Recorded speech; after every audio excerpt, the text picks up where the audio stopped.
Hey folks, Rich here, South Florida Beekeeping with Rich. Here's an interesting one for you today. I finally got authorization to clean everything out of that abandoned apiary that we've made mention of once or twice. And I went yesterday afternoon and I cleaned everything out of there. Now, one of the big holdups had been that this guy kept saying he wanted to come get his Beetle Buster Bottom Boards. But the people in charge said, you know what? He hasn't come. We need this cleaned up. They're still here, and if he wants them, he can come get them. I have pressure cleaned them so that they could actually be looked at. So what we have here are these Australian-made Beetle Buster Bottom Boards. Never did understand them. I understand them now that I've had a chance to actually physically look at one. So that's what I want to share with you today. My understanding that I've gotten from studying these in the last hour. Okay, so here's the idea. Okay, I'm going to start out by, since I don't have any 10 frame equipment, I'm just going to use this to pretend it's a 10 frame. So here is the alignment point. This is where this is the point that a 10 frame deep would sit on this bottom board. So the idea is the beetles come flying in, they land on the landing board here, and they run into this area here, and the bees will just step over this and go inside the hive. But the beetles will mostly run into this space right here. Now this is a piece of T-angle aluminum. One side butts up against the bottom platform here. The front of this is aligned with some core bond like this. A piece of, core bond maybe 1.5 inches wide, so that the beetles presumably run in and they run down here, and that takes them into this tray, which probably has diatomaceous earth on it. You could put oil or something else, but most people, from what I can see, put diatomaceous earth on this. So the idea is the beetles run down those tubes out into here, and they die in the diatomaceous earth. Good theory. Good theory. Now I'm going to put this back in, get it out of my way for the moment, and I want you to notice what I do here. Boom. It's not going anywhere. Hey, what's sticking it? You got to reach under and give it a push like that. There's a cross piece here, and I don't know what it is that causes it to happen, but right in the middle, and there's that way on both of these, that it flexes down and stops it. It has to be pushed back that way. It goes flat once it gets to the other end, but just a minor point I wanted to make because it's like this on both of them. So, all right. So the beetles land here, they run through there, they go down the core bond in that tray. Those that do jump up here, the theory is that he has got this piece of aluminum angle all the way around here, and that the beetles, he says that they can't make a right angle turn to climb up it and around it and over and get into the hive. When you say he, who's that? The guy who made these, the guy who invented them and who makes them in his little facility. He says that the way their bodies are designed, they can't do a right angle bend. Well, we got two problems with that. One is there's a full-size small hive beetle, and sometimes I'll see a small hive beetle that's like 1/4 the size of the regular small hive beetles. And I'm pretty sure without too much dirt or debris, they'd be able to get up there anyway. But the main purpose is, his idea is they come running around here, and they either come back out here and go under, or they run down here, and that's what all these holes are for, is that they'll run through these holes, which are the right size for a beetle to get chased into by a bee. As long as they're not covered with something. As long as they're not covered with propolis. Now, like I said, I pressure cleaned these, and I'm not sure how much propolis was in most of these, but some of it, even pressure cleaning it, wasn't enough to blow it all out. So obviously the bees do propolize these because they don't want that extra ventilation. I love the amount of ventilation that's in here. It is as much as my full screen bottom boards because they don't really need that much, but this is a nice level of ventilation. That I very much approve of. But the bees propolised it anyway. Yeah, But here's the main thing. Small hive beetles are vertical takeoff specialists. So, okay, if the bee didn't go down and get itself trapped underneath here into the uh, diatomaceous earth, all they have to do is run down here and just say contact, and they're up in the hive. They can vertically fly up into the hive. So I am not the least bit convinced that this really works that well anyway. Now, there are plenty of people who have put out videos pulling this tray out and showing 100 dead small hive beetles. And that's terrific. They must have a real problem. If you've seen my other videos on small hive beetles, you'll know we have other solutions for that. Now, I do want to point this out, though. While I may not go with this whole idea, I do have one thought, and that is beetle busters. All right.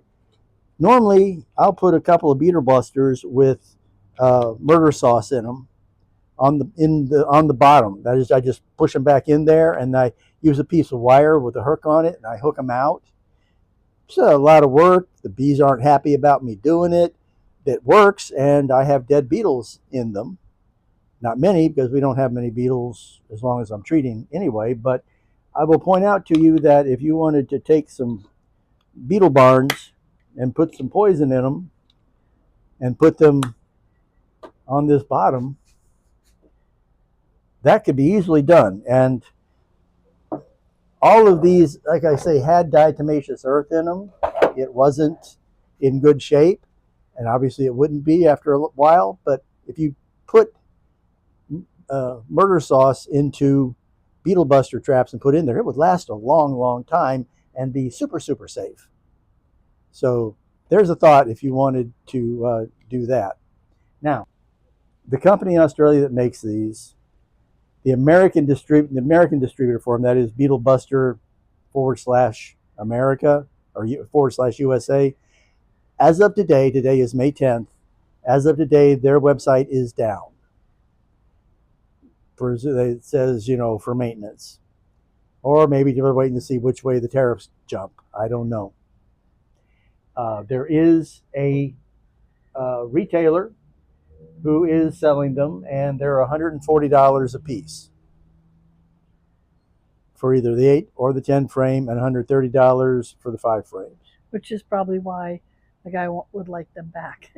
Yeah. And like I said, I'm going to say, hey, look, I cleaned them out because the people in charge of that apiary were really getting unhappy with the fact that it wasn't getting cleaned up. So I went and cleaned it up. They've been pressure cleaned. They're functional. They're here. And, I'm going to make sure he knows that he can come and get them. Because even if they were 8 frame, I'd never use it. It's not part of my, that's the other point I wanted to make. Yeah, sorry, got back to it. It also happens to have something to do with your management style. Every one of my bodies has an entrance.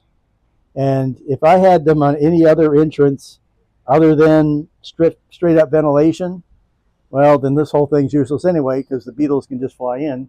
Because, of course, that's the other thing. Beetles can smell your hive from a mile away and make a beeline for it, or a beetle line for it, I guess you would say. And they can fly right on in while you have your hive open. If there's some beetles around your apiary that are 10 feet away, 20 feet, 30 feet away from where this open hive is, they can just fly right in on the top and help themselves. Almost everybody who's put out a video saying, hey, they like their beetle bottom boards because they found plenty of dead beetles here, all did say that they still were seeing beetles in the top, just not nearly as many. And that's true with almost any insect. All you can do is, the best you can never hope for is control. You can't hope for eradication. I still see the occasional beetle in all my hives, but treating the soil has proven to be the most effective method of keeping them out, which unfortunately means you have to keep bare soil. You can't be putting mulch down on it. You either have to use dirt or rock, and just keep it treated every 3 months or so. And our summer rains are so heavy here, 19 inches in 24 hours on occasion, that you have to go back out and retreat from time to time. But here's my thoughts on the Beetle Buster Bottom Board. Not having used one myself and not having any intention of using one myself, but just having had an opportunity to look at some that had been in use. And these things were on dead hives and they were a mess. And I don't fault the bottom board for that. It's just the wax moth had already done their thing and everything was collected in here. But I just thought you might be interested in the things that I notice about the way this is made and the way they work. Probably the absolute best thing that I'm going to get from this whole experience is a simple piece of aluminum angle to put a tray on. So you might very well, next fall when I go putting my IPM boards back in, you may very well see that I've gone to this configuration as opposed to the piece of wood with the groove cut in it and it's just kind of stuck in there with a couple of little nails. This is pretty good. I mean, I like this idea and I'm probably going to copy that myself. So there we go. That's it for now. Beetle Buster Bottom Boards. $140. Well, if people use them and like them, maybe they can put that in the comments and have a conversation. Yes, about please. If you're using a Beetle Buster Bottom Board and it has done the job for you, by all means, let me know. And what part of the country you're in. And what part of the country you're in. Remember, we're in South Florida. Small high beetles do not die in the fall. Up in the temperate parts of the country, all you're left with is the beetles that are in immediate proximity with your hive, that is, that are in the hive and can survive the winter conditions because the bees make it possible for them. The ones that are out in the environment die back, so come spring, you have a small population that grows up till around August or so. Down here, it's 24/7. Small hive beetles are a constant factor. They don't have a fluctuation with the seasons. It never gets cold enough down here to have a noticeable effect on them. So what we've come up with and the techniques that we use are very effective and they work very well in South Florida. So if you're in Minnesota and this bottom board works perfectly well for you, good on you. But it's not apples to apples. It's apples to oranges. See you later, everybody. Like and subscribe.